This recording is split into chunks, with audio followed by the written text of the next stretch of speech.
Boa noite a todos. Hoje, dia 14 de julho de 2024, estamos iniciando mais um estudo do NEP Alcione, hoje com o capítulo 5, versículo 10 da primeira carta de Paulo aos Coríntios. Eu convido a nossa querida amiga e irmã Grace para fazer a leitura e após eu faço uma prece para a gente poder iniciar o nosso estudo. Muito boa noite a todos. Escolhi, ou foi uma boa intuição desde ontem, né? Uma leitura muito gostosa, muito carinhosa aos nossos corações.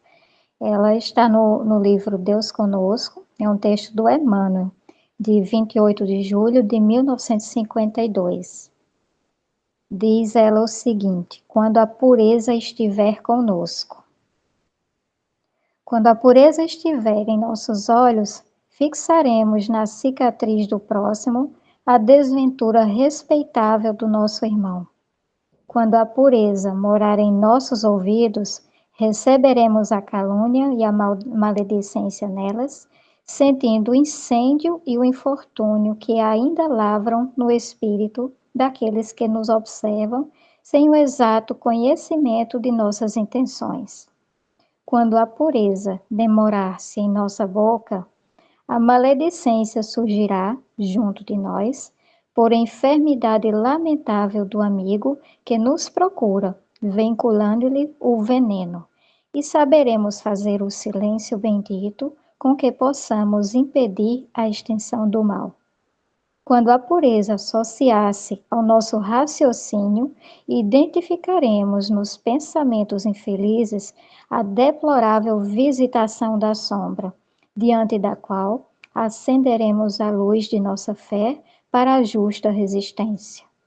Quando a pureza respirar em nosso coração, o endurecimento espiritual jamais encontrará guarida em nossa alma, porque o calor de nosso caminho irradiar-se-á em todas as direções, estimulando a alegria dos bons e reduzindo a infelicidade dos nossos irmãos que ainda se confiam à ignorância. Quando a pureza brilhar em nossas mãos, a preguiça não nos congelará a boa vontade e aproveitaremos as mínimas oportunidades do caminho para o abençoado serviço do amor que o Mestre nos legou. Bem-aventurados os puros de coração, proclamou o divino amigo. Sim, bem-aventurados os que esposam o bem para sempre, porque semelhantes trabalhadores da luz sabem converter a treva em claridade, os espinhos em flores, as pedras em pães e a própria derrota em vitória, criando invariavelmente o céu onde se encontram e apagando os variados infernos que a miséria e a crueldade inflamam na terra para tormento da vida. Emmanuel.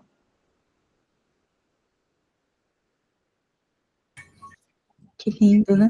Que lindo. Acho que quando a pureza estiver com a gente, essa sensação de paz invade o nosso ser, né? A gente vai se tornar liberto de todas as preocupações, de todas as ansiedades, e a gente vai encontrar serenidade, simplicidade na vida. E aí cada gesto, por mais singelo que seja, ele vai se tornar um ato de amor e devoção a Deus, né? Que a gente possa, então, sentir essa pureza. Então, meus queridos irmãos, meus queridos amigos, que possamos agradecer pela oportunidade de nos reunirmos hoje em estudo, agradecendo a nossa saúde, agradecendo a saúde de nossos familiares, de nossos amigos, de nossos irmãos menores, Pedimos em saúde, em alegria, a todos que não puderam estar aqui presentes, que eles possam receber o nosso afeto, à luz desse estudo, e toda a paz. Que a pureza dos nossos pensamentos e a sinceridade dos nossos propósitos, que eles possam ser o alicerce do nosso estudo. Pedimos a permissão aos nossos mentores, aos mentores do grupo, para que a gente possa iniciar esse estudo. Permaneça conosco, amado Jesus, amado Pai. Que assim seja, graças a Deus. Eu estou com a Bíblia de Jerusalém. Deixa eu abrir aqui. Alguém está com alguma Bíblia? 1 Coríntios.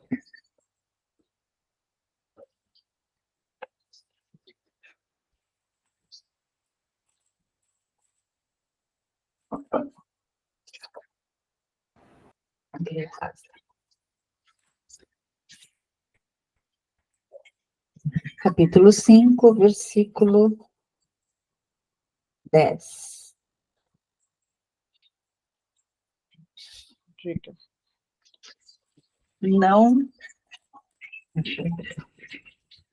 Não me referia, em geral, a uma gente imoral deste mundo, aos avaros, exploradores e idólatras. Se assim fosse, deveríeis ter saído do mundo. Não tem nenhuma nota de rodapé. Alguém tem alguma outra versão que queira ler? Eu estou com aquela Bíblia online aqui. Agora eu não sei qual é a versão dessa Bíblia online, mas ele fala basicamente quase a mesma coisa. Isto não quer dizer absolutamente com os devassos deste mundo, ou com os avarentos, ou com os roubadores, ou idólatras, porque então vos seria necessário sair do mundo.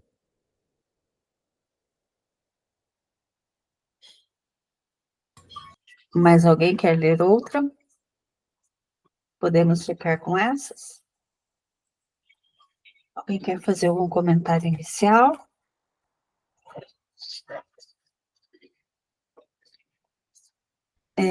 Hoje, nós chegamos a um versículo onde Paulo, ele orienta os irmãos de Corinto sobre como lidar com o erro, né?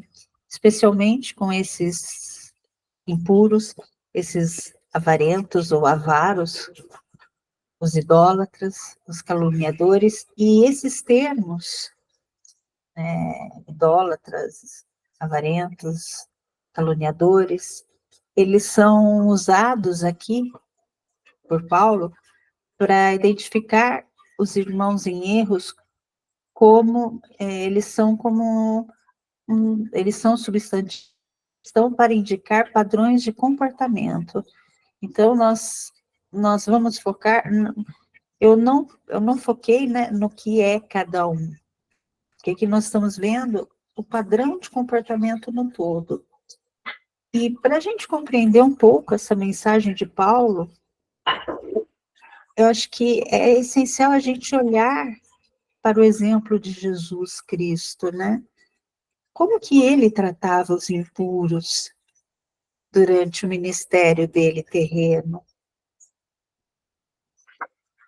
Jesus, ele, conhecido pelo seu amor incondicional, né, sua misericórdia, frequentemente ele se associava com aqueles que eram marginalizados pela sociedade, pelos leprosos, cobradores de impostos, pecadores de várias naturezas.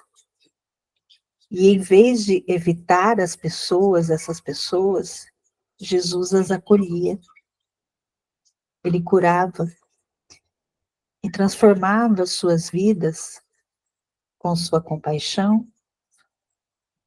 e ensinamentos, né? Tem o versículo de João, né? Que ele está se referindo não somente aos discípulos, né? Quando ele fala lá em 17:15, não peço que os tires do mundo, mas que os livres do mal. Então, lá no Evangelho de Marcos, a gente vê Jesus sentado à mesa com publicanos, com pecadores. Quando Jesus ele é questionado pelos fariseus, ele responde, né? Os sãos não precisam de médico, mas sim os doentes. Eu não vim chamar os justos, mas os pecadores ao arrependimento.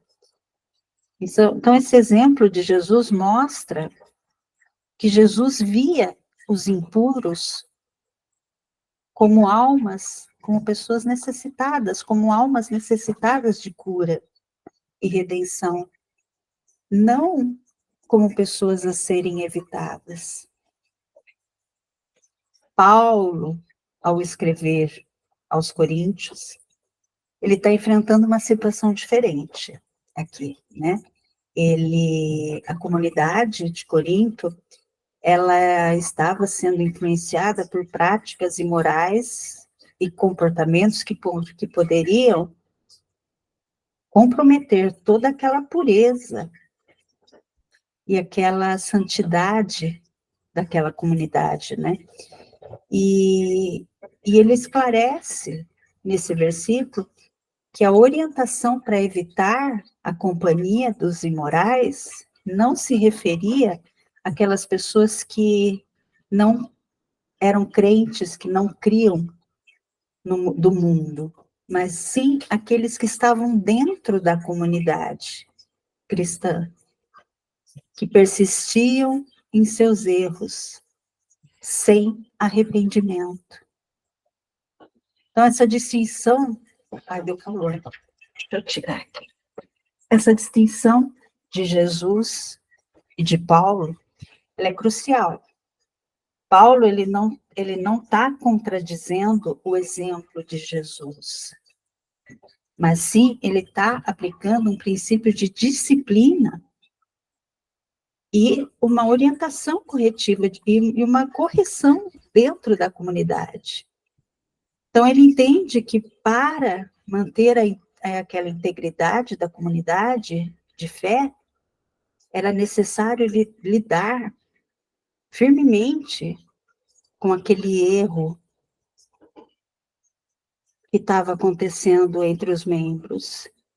Então, assim, Paulo instrui os irmãos a não se associarem com qualquer um que, sendo chamado de irmão, esteja envolvido em comportamentos imorais. Então, porque tais comportamentos poderiam levar os outros irmãos que já se diziam crentes, né, que já se diziam que seguiam o Cristo, a desviar dos caminhos de Jesus. E aí eu pergunto, né, quanto a nós, como nós devemos tratar, ou como que a gente se associa, que a gente viu no versículo anterior, né, que ele usa esse verbo associar. Como que a gente se associa com os imorais desse mundo, né? Seguindo o exemplo de Jesus, somos chamados a mostrar amor, compaixão para com todos, independente das suas falhas ou seus erros. A gente deve ser a luz do mundo, a gente deve oferecer esperança e redenção para aqueles que estão perdidos, assim como Cristo. Mas isso não significa que a gente aceita ou aprova o erro, né? Mas que a gente reconhece que cada pessoa e a sua capacidade ela tem a capacidade de se transformar através do amor do Cristo. Então, quando a gente se associa a esses imorais desse mundo, a gente tem que fazer com essa intenção de levar a mensagem de amor do Cristo, né? E a levar ao arrependimento, a levar a pessoa a compreender uma nova vida. Jaime, meu querido. Eu já ouvi várias vezes essa frase, apesar de não ser uma frase evangélica, eu acho muito boa e gosto de usar, que Deus não aprova o pecado, mas ama o pecador. E na linha que você está falando, Jesus, a mesma coisa, né?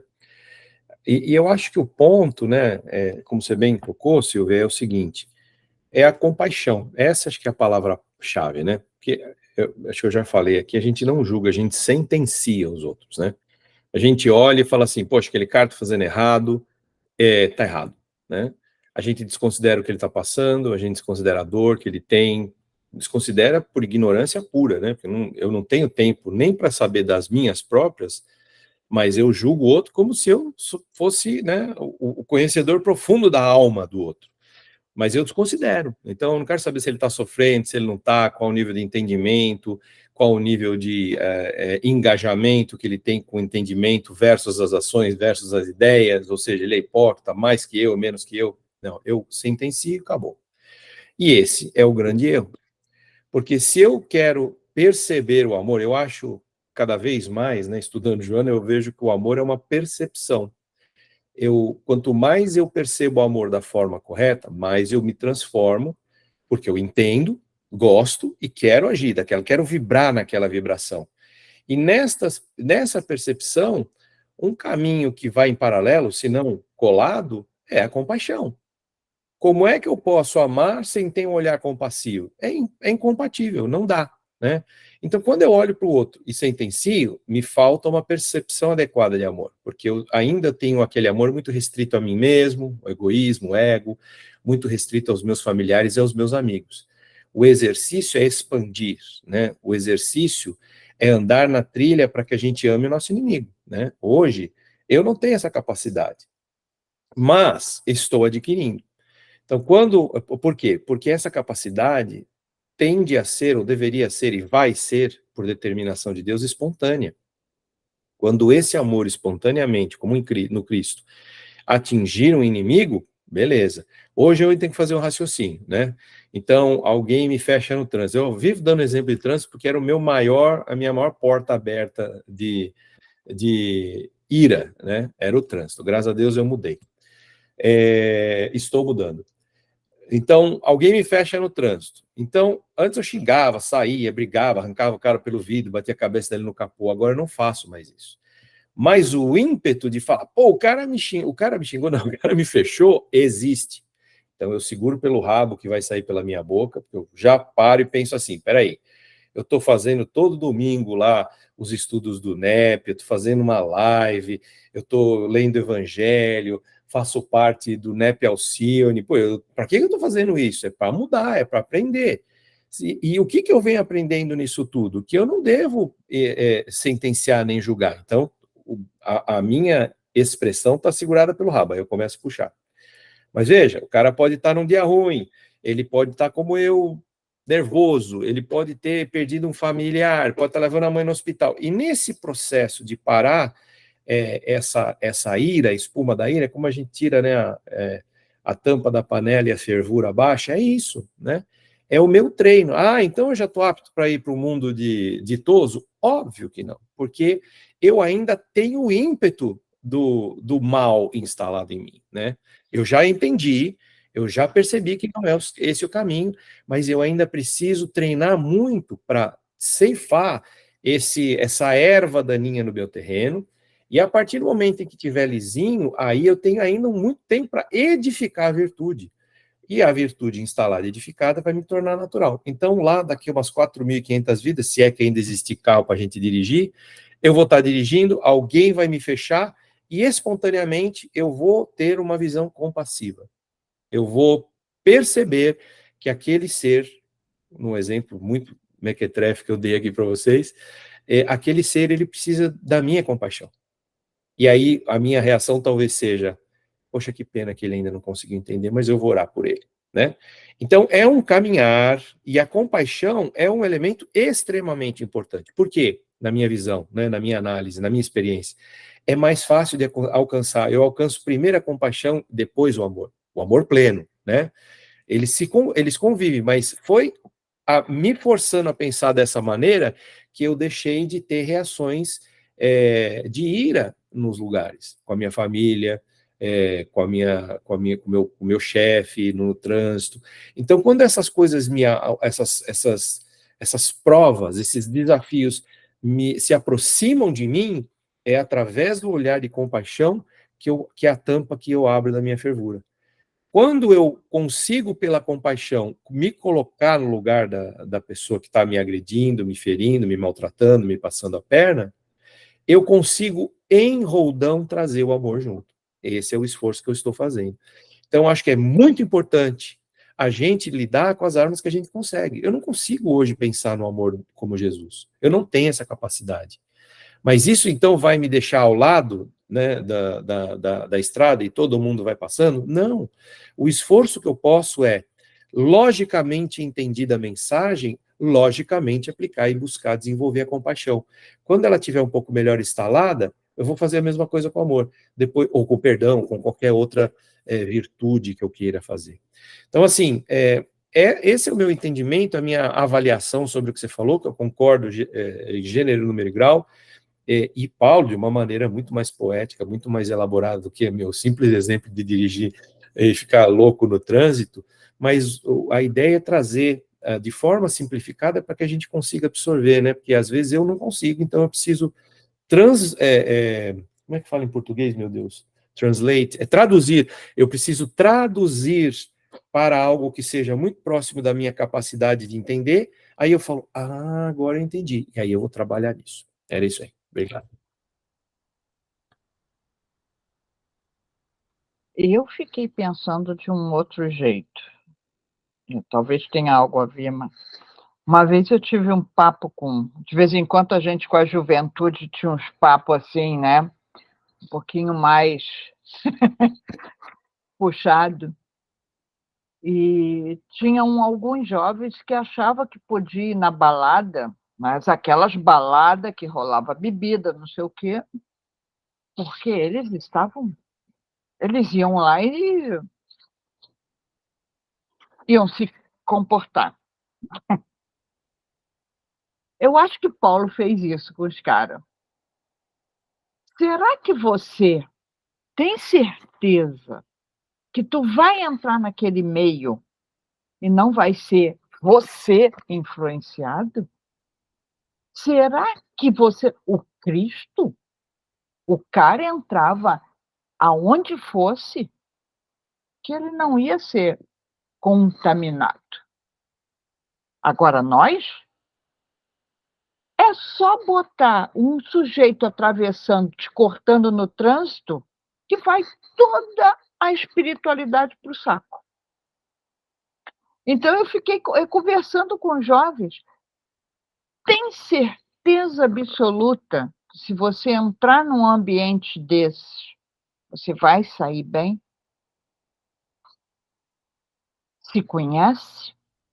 A gente se conhece? Quantas vezes a gente, às vezes, não, qualquer coisa, gente, um ambiente que começa um agito qualquer, uma discussão, uma levantação de voz, eu me mantenho sereno? Eu tenho condições? Será que essa turma lá de Corinto tinha condições de andar junto com essa turma toda e sair bem? Fica a pergunta, né? Eu tenho certeza que eu, de vez em quando, não saio. Ponto. Grazi, né? Grazi e Carlos.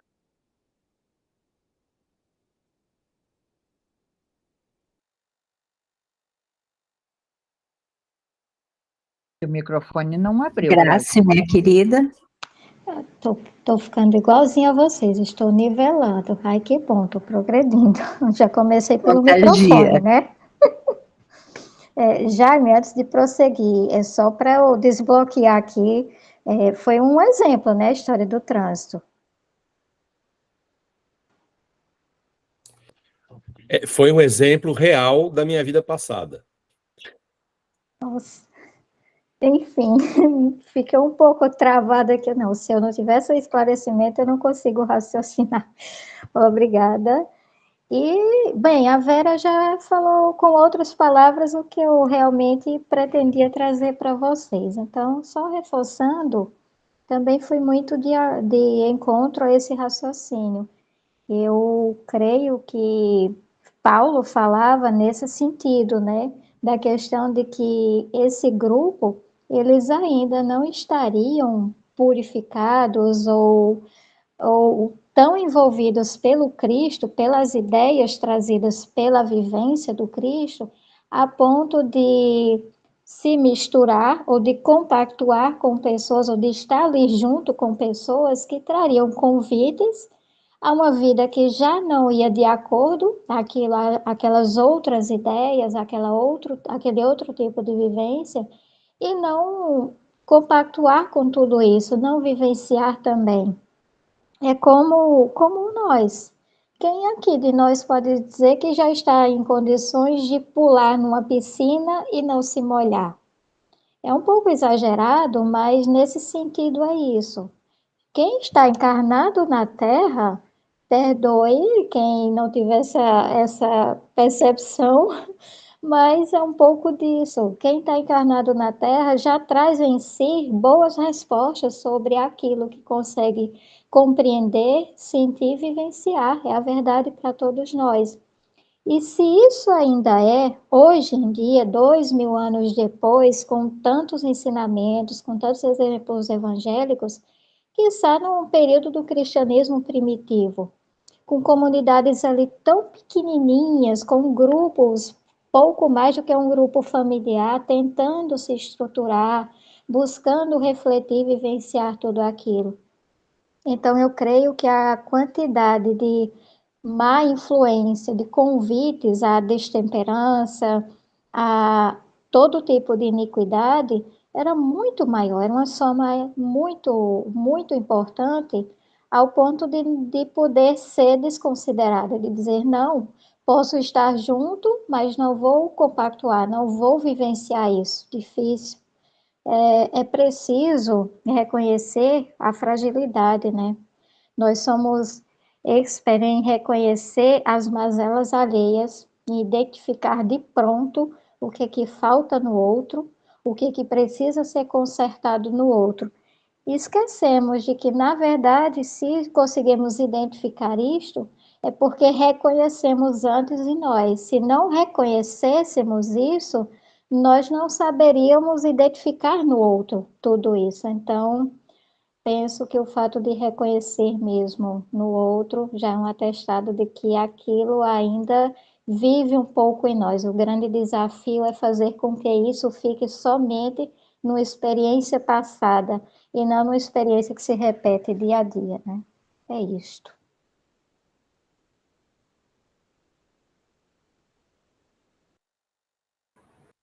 Boa noite, pessoal. Eu acho interessante essa passagem, né? Porque eu concordo com tudo que vocês falaram, né?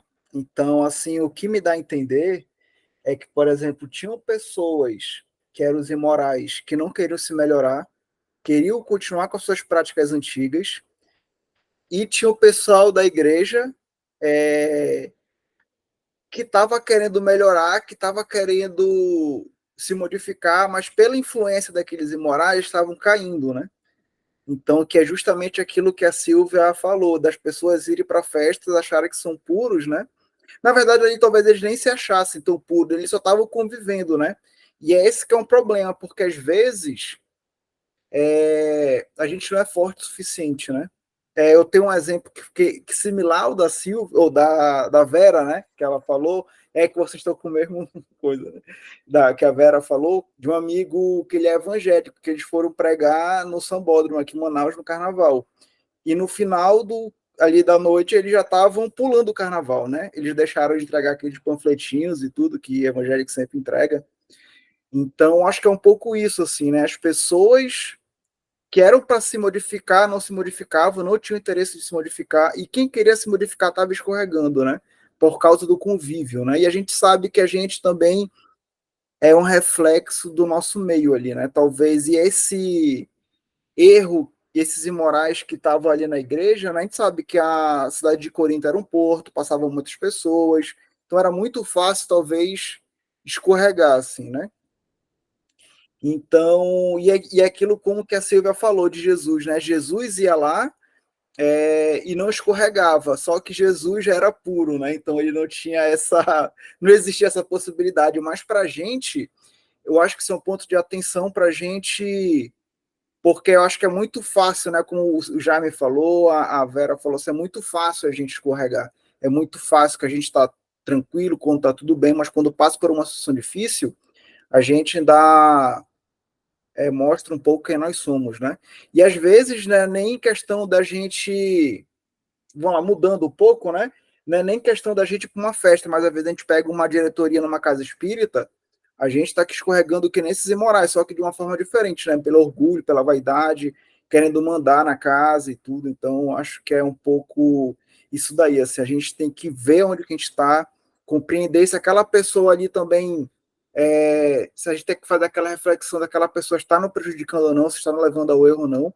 E também eu acho que se afastar, né? Eu acho que a gente também, aquela passagem lá, não dê pérolas aos porcos, que é no sentido de ficar, talvez, pelejando pela conversão ou pela pessoa se modificar ou discutindo alguma coisa nesse sentido, de dar uma coisa preciosa, né, para pessoas que não querem aprender, mas também para a gente se preservar, né, para a gente não escorregar, não ficar tentando e acabar depois estar chafurdando junto com os porcos. Assim, eu acho que eu vejo um pouco isso. E eu não vejo muito pecado, assim, um erro, me afastar de pessoas que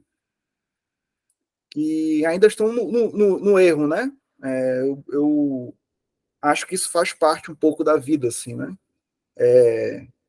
Não que eu, não que eu desejo mal para aquelas pessoas, mas às vezes nossos caminhos traçam rumos diferentes, assim.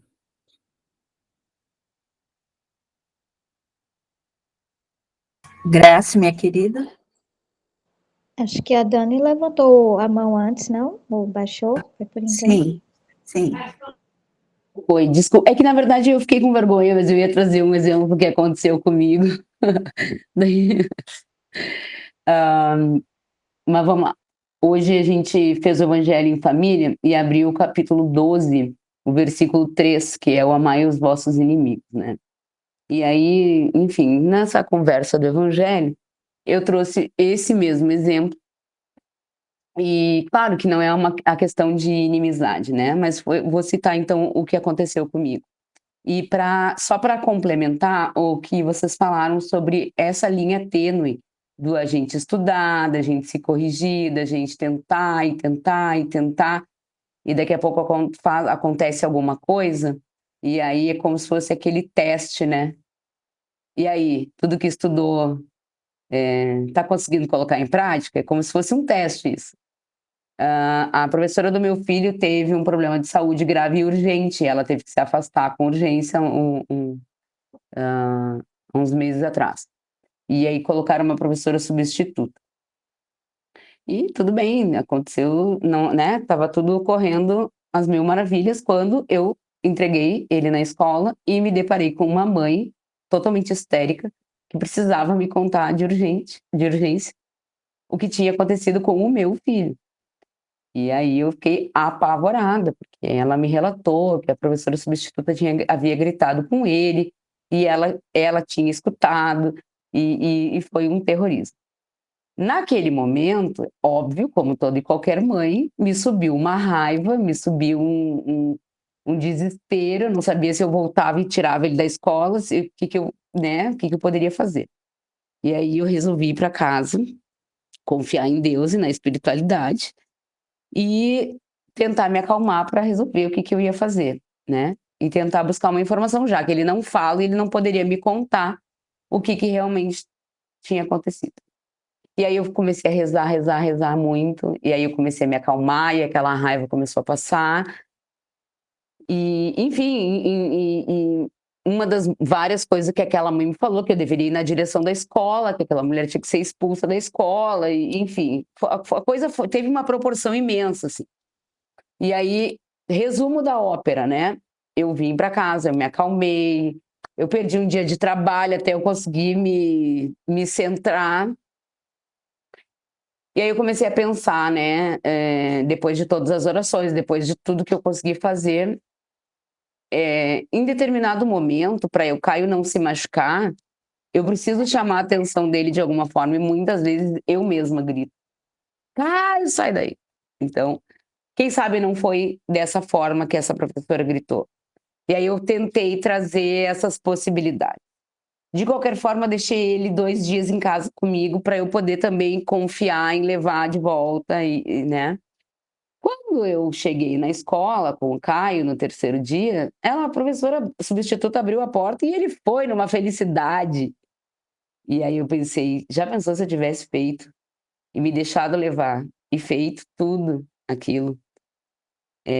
E aí eu agradeci muito a Deus por ter tido sabe, aquele segundo de pensar assim, não, eu vou para casa e vou rezar muito, porque de alguma forma a espiritualidade vai me ajudar a resolver essa situação.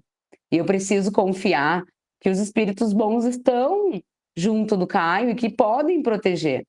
Então, assim, me orgulha muito, porque eu tive Antigamente eu teria me deixado levar e talvez teria invadido a escola, aquela coisa toda, né? Como o Jaime mesmo falou que acontecia com ele com a história do trânsito, eu fiquei muito feliz de ter tido essa reação e muito grata por não ter cometido uma injustiça contra essa professora. E isso me deixou mais grata ainda. Mas é como essas provas, assim, a minha contribuição era nesse sentido. A gente estuda, estuda, estuda, medita e reza, e na hora da prova de fogo a gente tem que ter essa coisa, opa, e aí, de que forma tu vai agir? Vai ser a antiga Daniela ou vai ser essa pessoa que está se dedicando e estudando e revendo e se forçando a pensar, né? Então a minha colaboração era só essa, mas aí eu vou, né?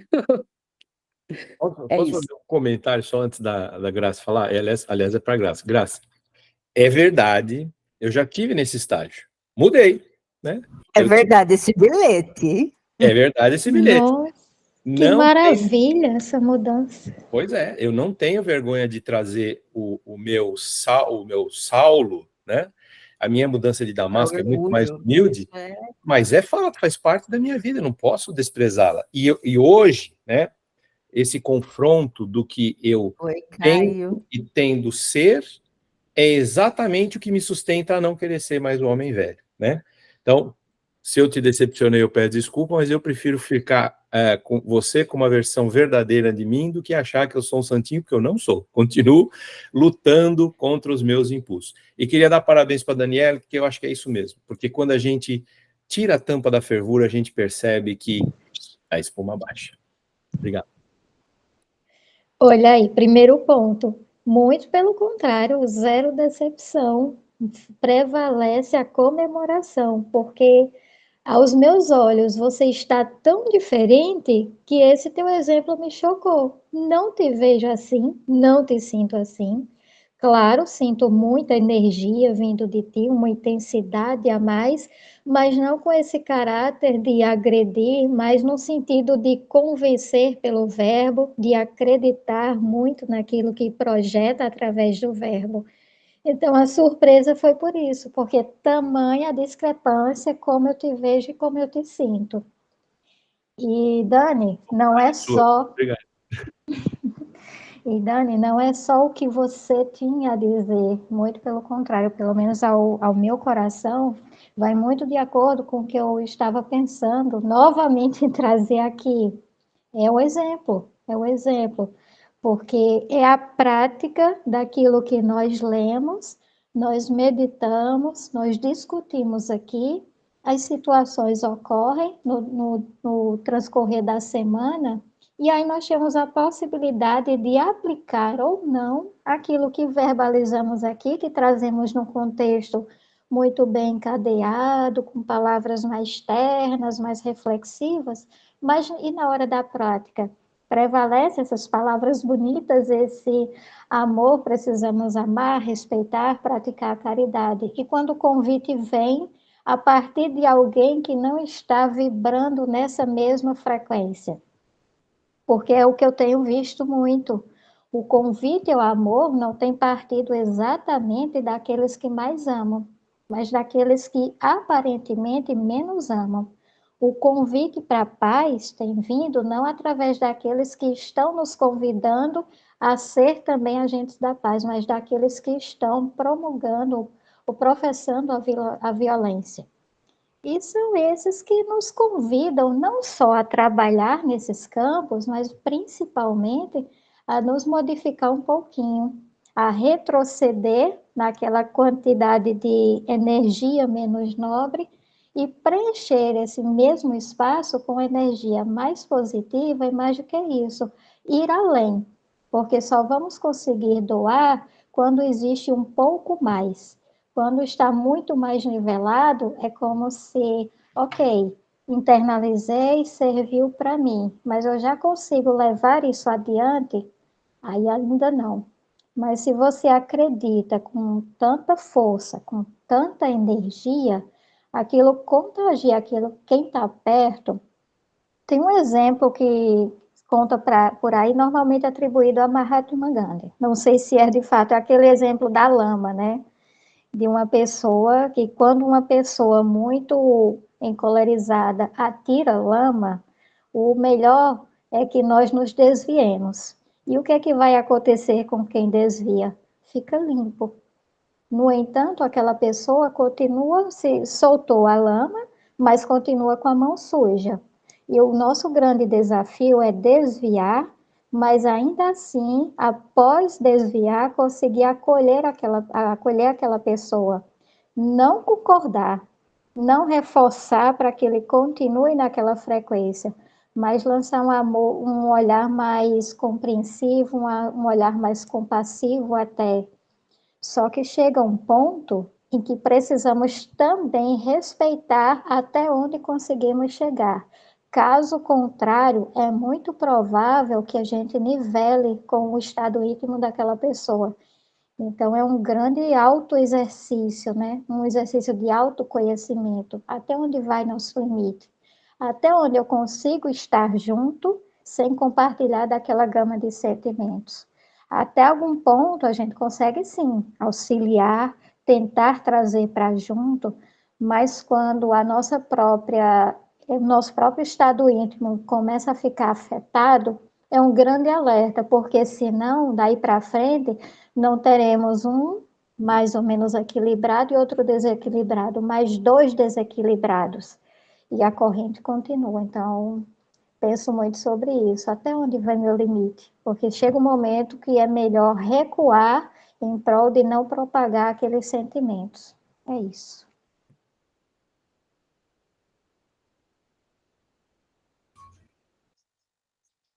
Carlos, por favor, meu querido.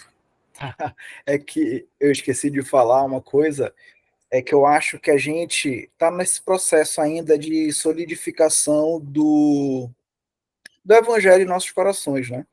Então, quando Paulo se converteu, né, ele foi atrás de Gamaliel e aí ele foi para Palmira, ficou lá com a Clã Prisca, passou lá alguns anos, aí ele voltou, foi atrás de Pedro, aí ele foi para Tarso, né, ficou na caverna em Tarso durante mais uns anos, e aquilo ali, aquelas meditações do evangelho, aquilo ali foi solidificando Paulo, né, o evangelho no coração de Paulo.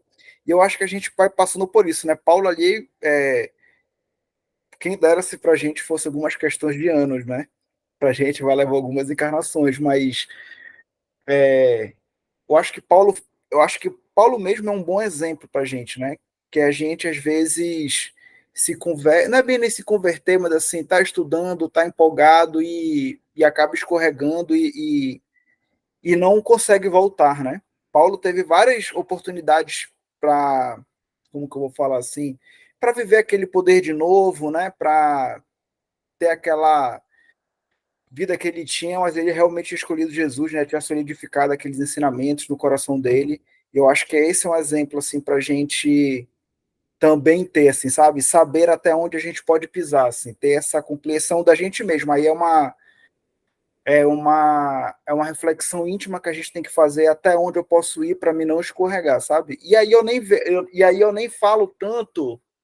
Eu falo na vida em geral, não somente em questão de pecado, sabe? Assim, entre aspas, erros do mundo, assim, mas às vezes mesmo vaidade, orgulho, cargos do centro espírita, cargos no trabalho, que às vezes aquilo engrandece a gente e aquilo ali é um porta para a gente escorregar, sabe? Então acho que a gente tem que fazer essa reflexão assim, que até mesmo Paulo, né, com toda essa caminhada e esse ícone que ele foi, né, de escrever, de conhecimento, ele não meio que se engrandecia, sabe? Ele estava ali, se pudesse andar, ele andava, pegar barco, ele pegava, e estava preocupado mais era em pregar a palavra do Senhor mesmo, sabe? E às vezes a gente tá num cargo, pensa muito na gente ainda, então acho que a gente tem que pegar esse exemplo do Paulo para ir amadurecendo o evangelho na gente mesmo.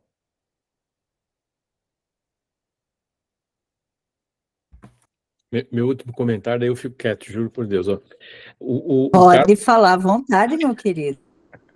O Carlos falou um negócio que para mim é muito importante sobre a história de Paulo, que é o seguinte: eu gosto de pensar da seguinte maneira, Carlos. O Paulo não se transformou no caminho de Damasco, ele vem se transformando a vidas. O caminho de Damasco foi, como é que eu vou dizer isso? Foi a misericórdia de Deus de mostrar um momento para o exemplo que a gente vai ter até hoje. Mas veja, a transformação vem ocorrendo, né? A minha, a sua, a dele, a de todo mundo. A gente vai caindo, levantando, caindo, levantando. Aí chega uma hora que você fala assim: oh, isso aqui eu não quero mais, isso aqui não é mais condizente para a minha vida, eu entendi. Aí, nesse momento, a gente vai treinar, como eu falei, né, na minha humilde visão, a aplicação da virtude para se tornar espontânea. Mas quantas facetas nós ainda temos que ainda somos Saulo e não estamos nem chegando perto do caminho de Damasco, né? Mas não importa. O que importa é que a gente, com a nossa intenção e com a nossa ação, a gente vai ceifando a erva daninha de nós mesmos, que somos nós mesmos que plantamos, somos nós mesmos que colhemos, somos nós mesmos que temos essas atitudes conflitivas, né? Mas do Paulo, para mim, é isso, ele vem se transformando, a inclinação dele era por bem, talvez o hábito não fosse. E aí, quando ele veio para essa vida, ele percebeu naquele encontro de Jesus, falou, cara, é a última vez que eu vou errar, né? E se tornou, quem se tornou?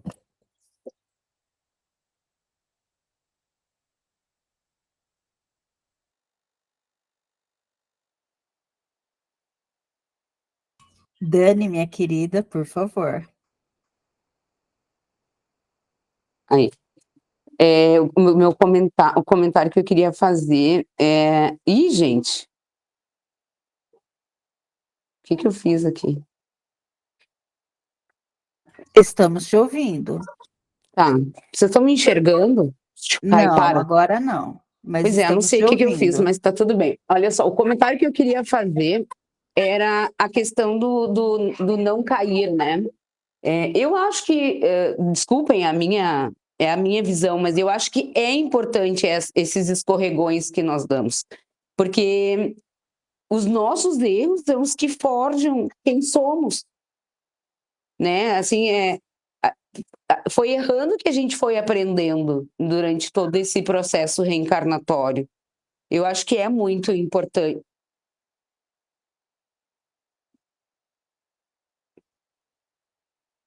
Jesus. Está dando uma falhada, Dani. Pois então, voltou? Agora sim. Tá. Até a sua imagem. Eu só queria complementar, assim, que eu acho que os erros e esses escorregões, eles são importantes. Porque é o que nos forja, né? É errando que a gente vai aprendendo e vai entendendo qual é o nosso limite, até onde a gente pode ir. E se não fossem os erros, a gente nunca ia caminhar em direção, a gente, né, tá muito longe da perfeição, mas caminhar em direção à perfeição. Eu acho que, claro, o exemplo ajuda muito, né? Mas eu acho que através dos erros também a gente consegue progredir muito. Era só essa minha colaboração.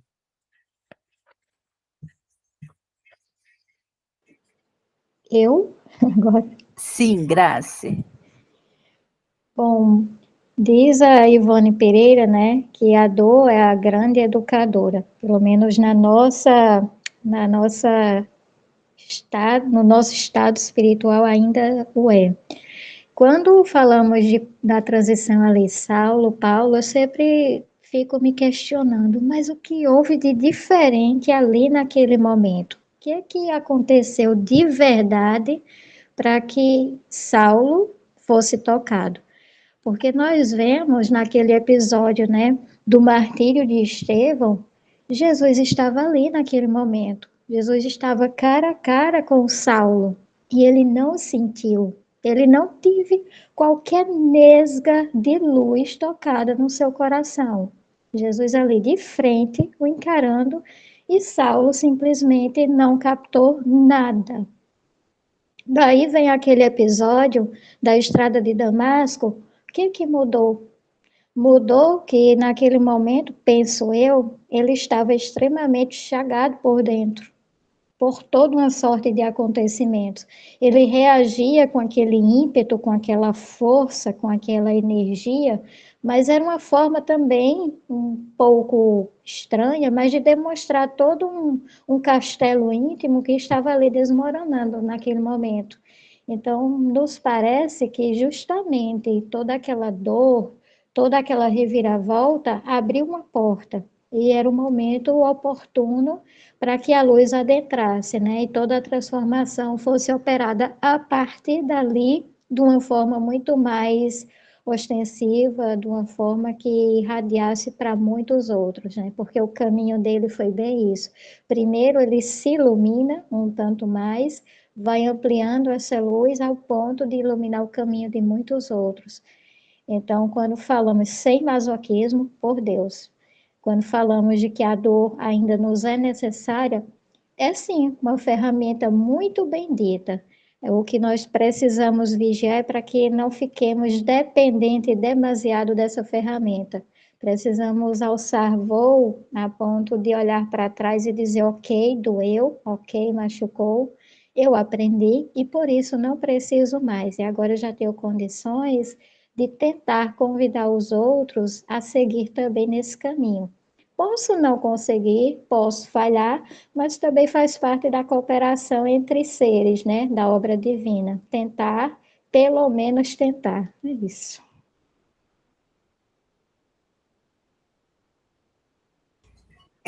Uma contribuição que vocês colocaram.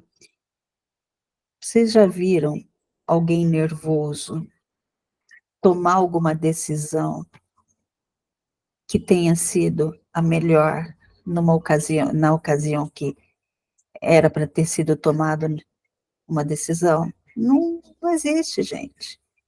Quando a gente está nervoso, quando a gente está em fúria, quando a gente está com o caldeirão fervendo, a gente tem que acalmar. Como essa transformação que o Jaime falou, porque a gente não toma a melhor atitude quando nós estamos com pressa, nervosos. A gente tem que acalmar, tem que acerenar. Jaime, meu querido. Eu falei que ia ficar quietinho, mas não consigo.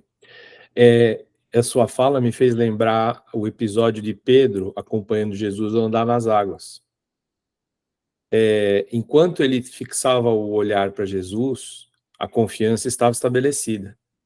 Quando ele, por um átimo de segundo, tirou a atenção daquele momento e deu vazão ao homem, Pedro, né?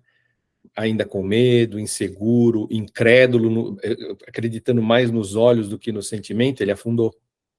Então somos nós que estamos tentando todas as vezes fixar os olhos nos olhos de Jesus, Que bom que nós já aprendemos. Intelectualmente nós já sabemos, né? O difícil é introjectar isso e transformar as inúmeras mazelas, chagas que nós temos arrastadas por vidas, tirar isso da nossa psique, ou como a Joana gosta de falar, o entulho psíquico que nos acumula, e colocar os troféus. Troféu pequenininho, né? Eu consegui perdoar alguém, eu consegui entender melhor alguém que tem uma expressão de agressividade em relação a mim, consegui dominar os meus ímpetos, tenho um pouquinho mais de compaixão. Esses são os troféus, porque cada vez que eu olhar para dentro dessa salinha, que é a minha psique, eu não vou ver aquele monte de entulho, aquela bagunça. Eu vou eliminar isso. E aí eu vou conseguir fixar no olho de Jesus.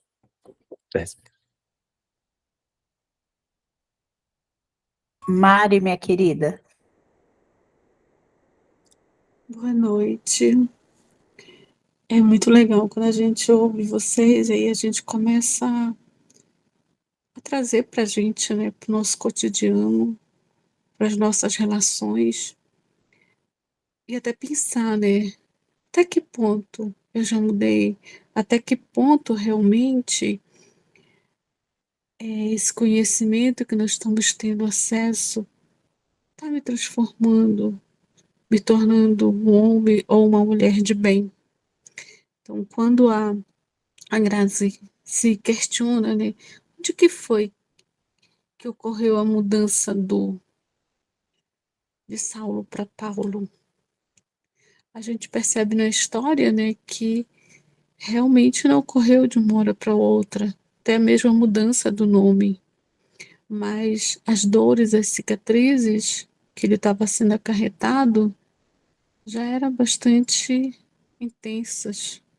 E todo o conhecimento que ele, como nós também, provavelmente já adquirimos ao longo da nossa história enquanto espíritas, talvez a gente ainda não tenha feito aquilo que o Jacobson, quando a gente está estudando o livro dos médios, ele diz, e que Joana nos chama a atenção. A doutrina, ela vai realmente nos auxiliar, ajudar nessa transformação, quando a gente começar efetivamente a meditar no estudo. Não é aquela meditação de fechar os olhos e ficar fazendo algumas coisinhas, viajando, mas é meditar nos ensinamentos, é refletir o que é ser exemplo, um homem de bem, o que é ser um bom espírita. Porque eu falo por mim, né? Não é tão fácil a gente ministrar aula numa universidade. Preciso ler, reler, escrever. Assim como não é tão fácil fazer palestra, evangelizar, ou estar aqui com vocês. Mas fica no intelecto. O mais doloroso, não sei se é doloroso, difícil, é você sentir, ressignificar. Porque Cristo chama a atenção da gente, né? Caminhar com Ele, o jugo é mais suave, né? E a gente fica mais leve, mas a gente não deixa de passar pelas dificuldades. Mas às vezes, quando nós estamos nas dificuldades, fica difícil a gente acerenar a mente, os pensamentos e as atitudes. Mas é justamente nesse convite que Paulo nos ensinou. Dá para a gente fazer? Dá. Como?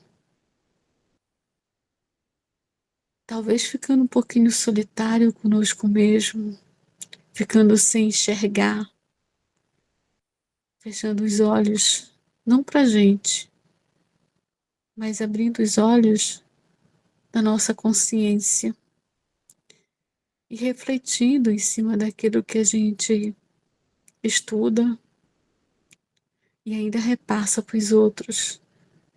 E aí essa passagem de Paulo me traz muito essas reflexões. Por que que eu não consigo ter domínio no trânsito? Por que que eu tenho que revidar quando alguém olha estranho ou fala uma voz áspera para mim? Ou quando alguém vai na minha feridinha lá, por que que eu não consigo ser diferente? Porque os exemplos de Jesus foram muitos, inúmeros. E o que ele fazia? Ele parava e refletia. E aí, de todos os discípulos, o que mais me chamou a atenção na fala de vocês aqui são os trovões, os dois irmãos, né? Que Jesus falou que eles eram os trovões. E aí, quando tinha problemas lá, eles queriam avançar, eles queriam esbravejar, eles queriam fazer as coisas com violência. E Jesus vinha, epa, não é o momento.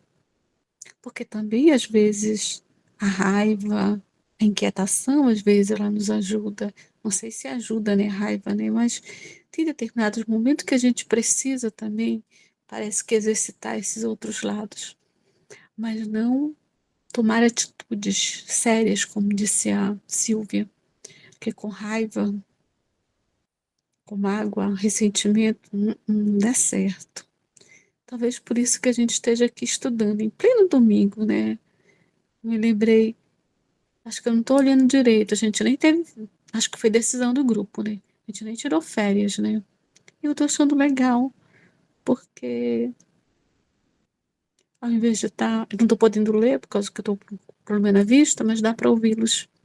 E está sendo assim muito interessante fazer essas reflexões comigo, porque cada exemplo de vocês é algo que eu trago para minha vida também. Porque eu já fui mãe, não sou mãe ainda, mas meu filho hoje tem 27 anos. Eu já vivi a experiência que a colega colocou. E trânsito também, e outras coisas que vocês colocaram há pouco. E que a gente vai aprendendo com cada colocação de vocês. Então, essa é a minha contribuição para essa noite de hoje. Obrigada. Gratidão, gratidão a todos vocês. Champlin, ele vem trazer que Paulo, ele não tinha como agir naqueles irmãos que estavam em erro, naqueles irmãos impuros, naqueles irmãos incrédulos. Quem que age? Quem que tem jurisdição nesses irmãos? Deus. Então, nós, quando a gente tem irmãos que estão em erro, nós não temos como, quem vai agir é Deus neles, né? A gente tem que entrar com a compaixão, como vocês falaram, com a acolhedor, como Cristo, compassivo. Nós temos que equilibrar esse amor, a misericórdia com esses nossos irmãos, porque quem tem como agir com eles, quem tem jurisdição, Paulo, Champlin traz que Paulo não tinha como agir perante a eles. Quem dirá nós, né? Aos nossos irmãos. Então, Deus que tem jurisdição. E para fechar, né, que já estamos no final, caminhando para o final, eu tenho um texto que é do Divaldo e da Joana, Pedagogia de Jesus. E ela eles trazem um ponto, né, porque eles falam sobre os 4 pilares do autoconhecimento da educação, do Edgar Morin, que é aprender a conhecer, aprender a fazer, aprender a conviver e aprender a ser. Então, esses pilares, esse texto é muito bonito, né? A Pedagogia de Jesus, que está no Diretrizes para o Êxito, capítulo não lembro qual capítulo que é, tá? Acho que tá aqui capítulo 1, mas não, é o capítulo 1. E deixa eu ver o trecho aqui. Nos últimos anos, a valiosa contribuição da psicologia infantil abriu espaços para mais profundo e claro entendimento em torno das possibilidades de aprendizagem da criança, ensejando novas técnicas para a educação. Merece em especial destaque o relatório Jacques Delors, encomendado pela Unesco, que trata dos 4 pilares de uma educação para o século XXI, e posteriormente a proposta do eminente educador francês Edgar Morin, através dos expressivos 7 saberes necessários à educação do futuro. E aí um pouco mais abaixo vai falar, em uma análise cuidadosa, descobre-se que esses valores encontram-se na pedagogia de Jesus, porquanto a sua preocupação constante era da autoiluminação daqueles que o buscavam. Se a gente for pensar, né, quanto a nós, né, a gente tem que aprender a conhecer, significa aprofundar todos esses nossos entendimentos da doutrina, aprofundar os conhecimentos das Escrituras, dos ensinamentos de Jesus, refletir sobre as mensagens e buscar não apenas um conhecimento que é intelectual, né? E aí o aprender a fazer, né? Nos desafia a colocar em prática os ensinamentos de Jesus em nossas ações diárias, nos nossos atos de serviço, caridade, vivendo de acordo com os valores cristãos. Aprender a conviver. Se a gente for olhar, são tantos os erros morais, os desvios, os erros de conduta do mundo, que se nos separássemos de todos quantos cometem os erros, nós não iríamos ter amizades, nós não iríamos nos associar com outras pessoas. Então, não há como a gente se separar. Então, a gente tem que aprender a conviver.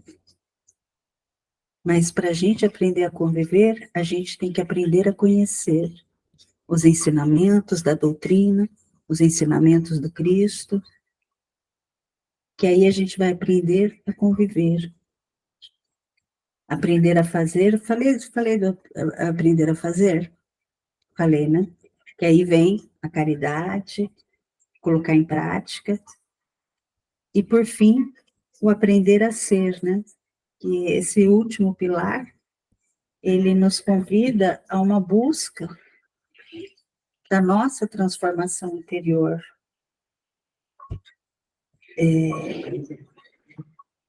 Para nós que seguimos o Cristo, seguir esses 4 pilares da educação e seguir os 4 pilares da pedagogia do Cristo, aprender a conhecer, aprender a fazer, aprender a conviver e aprender a ser. Então, faz a gente não apenas crescer como indivíduos, mas também contribuir para uma comunidade mais pura, de mais pureza, com um equilíbrio maior, né? Então, essa orientação, esse mal entendido que os irmãos de Corinto tiveram, dessa carta que se perdeu, que a gente possa, né, nos pensar nos nossos relacionamentos hoje, nos relacionamentos no trabalho, nos relacionamentos com os amigos, residem várias crenças, residem vários problemas, né? A gente vai aprender a conviver com isso, para aprender a ser cristão, de fato, seguir o Evangelho do Cristo. E a gente vai ter contato com pessoas que, como Paulo traz aqui, né, com pessoas imorais. E lembrar que não somente o ódio contagia, o amor também contagia, o amor contagia, né? E a ideia é essa, embora estejamos no mundo, nós pertencemos ao mundo, a gente não pertence ao mundo.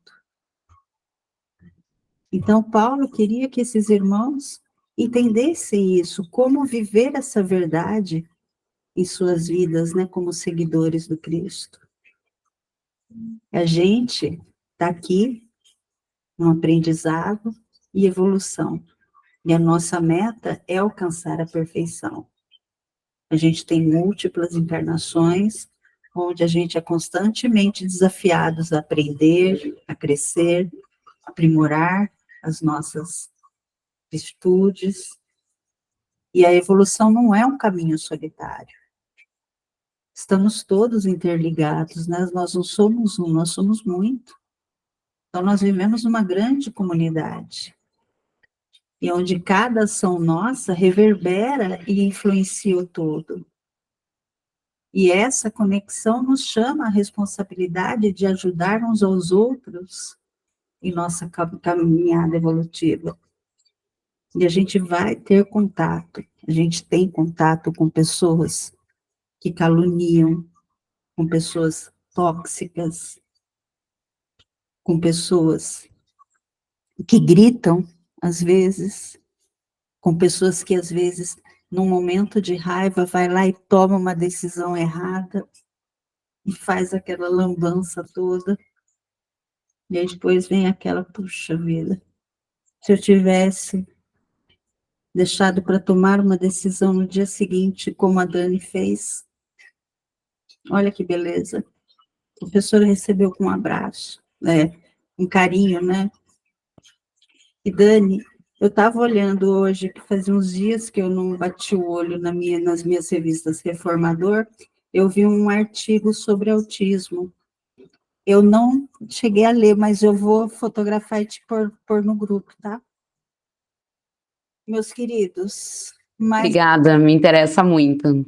Sempre quando aparecer aí, pessoal, podem me mandar, porque eu não quero saber exatamente o que aconteceu com o Caio em função, né? O que gerou o autismo, mas é sempre bom a gente ter um certo conhecimento para poder prevenir também qualquer erros futuros, né?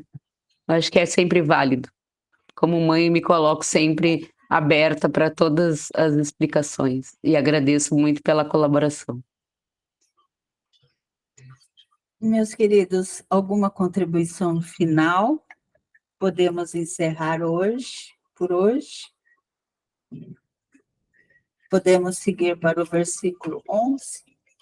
Eu não abri meu NetSearch hoje para ler o versículo 11, mas podemos seguir para o... Ou vocês querem que a gente... Acho que a gente deve ficar mais um pouquinho nesse versículo, não, né? Podemos seguir, então, semana que vem, versículo 11.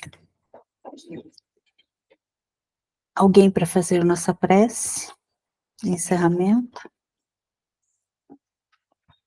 Não briguem, senão eu faço de novo.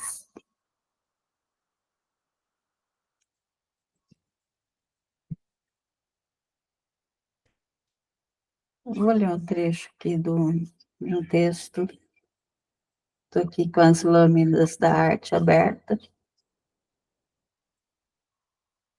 Em serviço do mundo. Deixa eu ver esse. Em serviço do mundo. Acho que vai ser esse. Em serviço do mundo. Aí depois eu encerro. Em serviço do mundo, capítulo 45, benção de paz. Emmanuel, Chico Xavier e Francisco Cândido Xavier. Indubitavelmente, os cristãos de todas as procedências são chamados a viver no mundo sem se agarrarem ao mundo, para servirem ao mundo em nome do Senhor, valorizando consequentemente a si mesmos. É assim que será possível encontrá-los em todas as posições. Aqui e além, somos defrontados por muitos companheiros que não compreendem o cristão verdadeiro sem a moldura externa do sofrimento. Entretanto, poucos se decidem a pensar no tormento dos que exibem sinais de conforto por fora, carregando no íntimo pesadas cruzes morais. Então, meus amigos, eu convido a todos a elevar um pouquinho mais ainda as nossas vibrações, tentando alcançar ainda mais perto de Jesus, de Deus, pedindo que essas vibrações alcancem o coração de todos os nossos irmãos necessitados,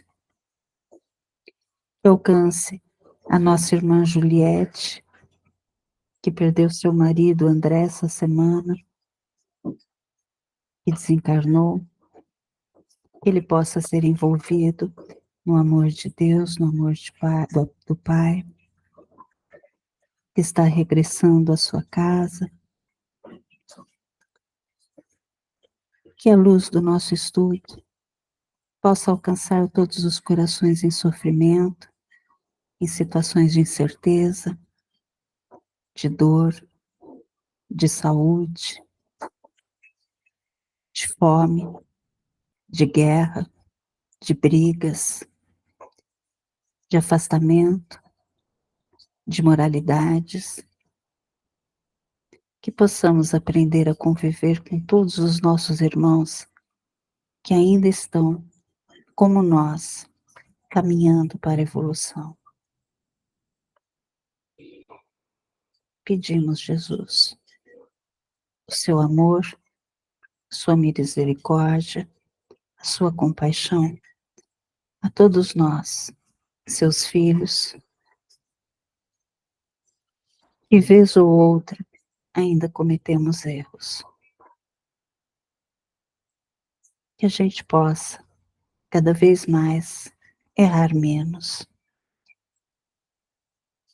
e auxiliar os irmãos que estão em erro.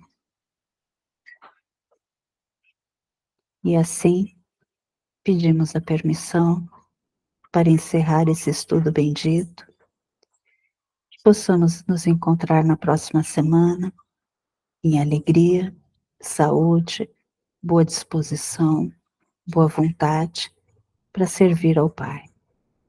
Que assim seja, graças a Deus. Meus queridos, deixa eu terminar de pôr para gravar. Pera, você termina de gravar? Você acaba a gravação? O marido da Juliette desencarnou. Ela esteve com a gente no estudo domingo. E ele tinha um câncer, e ele desencarnou